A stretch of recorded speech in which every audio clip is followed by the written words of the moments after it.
Hablaremos esta noche de la condesa de Castiglione, del rey Víctor Manuel y de los Italiani Uniti.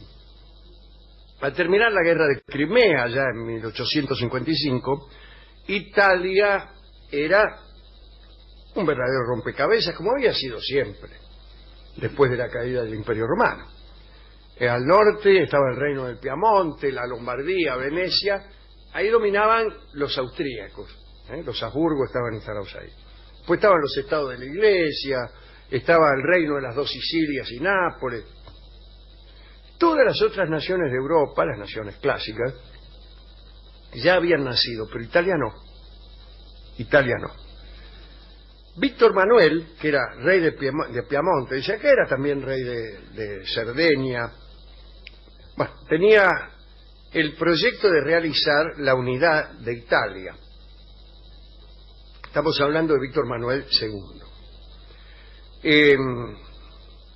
Para unificar tantos estados y expulsar a los austríacos del norte, se necesitaba la ayuda de algún soberano poderoso de la política europea y favorable a Italia. Y el más indicado parecía que era Napoleón III, Luis Napoleón, el emperador de Francia. Hablemos ahora de Virginia Oldoini, una muchacha del Piamonte a quien muchos consideraban la mujer más hermosa del mundo. Se había casado en Francia a los 16 años con François Berassis, conde de Castiglione y servidor del rey del Piamonte. Tuvo una educación esmerada, escribía, hablaba 4 idiomas y dominaba la música y la danza. Tenía una belleza impresionante. Alta, rubia, esbelta, la llamaban la perla de Italia. Araca, muchachos, ahí viene la perla de Italia. Una pizzería, parece. Sí. Virginia escribía desde muy jovencita un diario íntimo, en el que anotaba con el mayor detalle todas sus aventuras, aún las más íntimas. Y ese diario fue descubierto por el historiador francés Alain Decaux en 1951. Parece que Virginia utilizaba una clave para describir sus lances amorosos. Una B era besada. Una X, entrega total. Pero la batalla naval es eso. Era BX, era todo menos X. Ahora bien, el diario está lleno de B y de X día tras día. Me parece que la muchacha era insaciable. Era prima de Camilo Cavour, el primer ministro, en realidad era conde de Cavour, ¿no? Camilo Benso creo que se llamaba. Que era ministro del rey Víctor Manuel II, rey de Piemonte, ¿no? Y toda Italia estaba sumergida en un sentimiento nacionalista, buscando la unificación de Italia en un solo estado, el sueño de los Italiani Uniti. Para lograr dicha unificación, como se ha dicho, se dependía de las posiciones políticas de las potencias europeas, sobre todo de Francia, ¿no? Y el conde de Cavour conocía la debilidad de Napoleón III por las mujeres. Tuvo la idea de que Virginia se hiciera amar por el emperador y lo impulsara a tomar decisiones que favorecieran la causa italiana. En ese momento el matrimonio de Virginia ya estaba muy deteriorado, e informada de las intenciones de Cavour, la condesa se entusiasmó vivamente. El 16 de noviembre de 1855, el rey Víctor Manuel llamaba a la puerta del jardín de Virginia y allí realizó la propuesta oficial de viajar a París para hacer política de almohada con Napoleón III. Tiempo después, el 17 de diciembre, Víctor Manuel volvió a visitarla mientras ella ya estaba preparando las maletas para ir a París. El diario de Virginia registra ese encuentro y dice: vino el rey Víctor Manuel, qué sé yo, a las 11 se ha marchado, lo acompañé hasta el jardín, 5X. No, señor. Siguiendo las instrucciones de Cavour, el matrimonio, quiero decir Virginia, pero también su marido, se trasladó a París en 1855. Para esta misión inventaron un pretexto. Dijeron que iban a devolver una visita a la prima de la condesa, María Walewska. Aquí anoto yo una rima. María Walewska había sido amante de Napoleón I, el tío abuelo de este Napoleón el pequeño, ¿no? Ahora, curiosísimo, ¿cómo conoció María Walewska a Napoleón? Se la entregaron los polacos. Los polacos le pidieron a María Walewska, que era casada también, que sedujera a Napoleón para que Napoleón tomara una decisión que favoreciera los intereses de Polonia. Y ahí fue la pobre María Walewska, que además estaba enamorada de su marido. O sea, la Castiglioni andaba mal con el marido, qué sé yo. Pero la otra no quería. Por patriotismo. Fue por patriotismo. La Castiglioni también, pero qué curioso que se encontraron. Lo anoto yo, esto no está acá. Y finalmente Walewska lo quiso a Napoleón, fue una de las últimas que aún estando prisionero Napoleón le escribía. Y estaba tan avergonzada la Walewska que cuando se encontró con Napoleón se desmayó, como si esa fuera la última forma de defensa que asumió de su dignidad, ¿no? Impresionante. Bueno, dicen que el hijo de María Walewska, Alexandre Colonna, era hijo de Napoleón I, pero nunca se supo.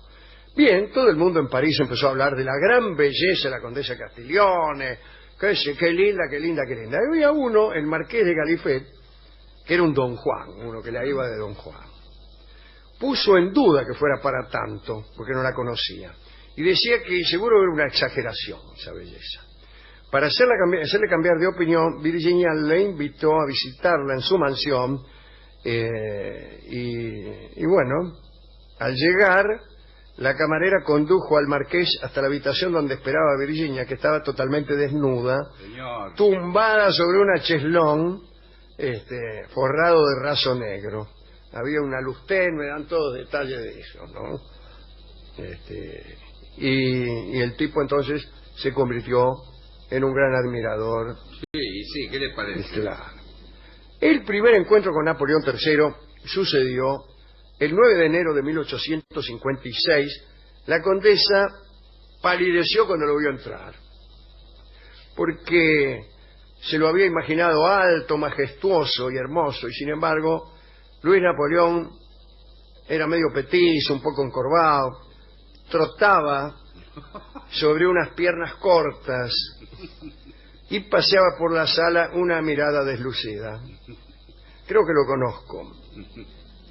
En el segundo encuentro, el 26 de enero, en un baile, Virginia llegó en el mismo instante en que Napoleón se iba. Ya se iba Luis Napoleón y llegó. Y él le dijo: «Llegáis muy tarde, señora». Y ella contestó: «Sois vos, Alteza, el que marcháis demasiado temprano». No está mal, ¿eh? Bueno, pasaron los días y el deseo imperial no se había manifestado de ningún modo. Conociendo la reputación galante de Napoleón III, Virginia se sentía vejada. Entonces resolvió jugar fuerte. Se presentó en un bailongo de disfraces en las Tullerías, medio desnuda, disfrazada de diosa antigua. ¿Cómo me gusta el disfraz de diosa antigua? Sí, es diosa es antigua. Sí, Sí, diosa antigua es propio de alguien que no sabe mucho de diosas ni de antigüedades, ya que por ser eternos los dioses no son antiguos ni modernos. Se armó un tumulto, ¿no? El emperador, al verla, tomó una determinación. Dijo, la hizo invitar a una reunión nocturna en el Villeneuve-l'Étang, y allí había un lago, un parque y una isla, Y la mina fue, en determinado momento Napoleón la invitó a pasear en bote. Sí, pararon en la isla y volvieron 2 horas después. Al día siguiente todo París sabía que el emperador se había convertido en amante de Madame. A partir de ese entonces la condesa se convirtió en amante oficial y empezó a comportarse con la mayor excentricidad. Hizo fotografiar sus pies, sus pantorrillas, sus manos, sus hombros. Baudry la pintó desnuda, pero ella tuvo celos del cuadro y mandó destruirlo. Tardaba muchas horas en vestirse, de 9 a 14, por ejemplo. Bueno, está bien. Una se tiene que arreglar. El trato de la condesa con el emperador terminó bruscamente cuando ella fue descubierta en su papel de espía.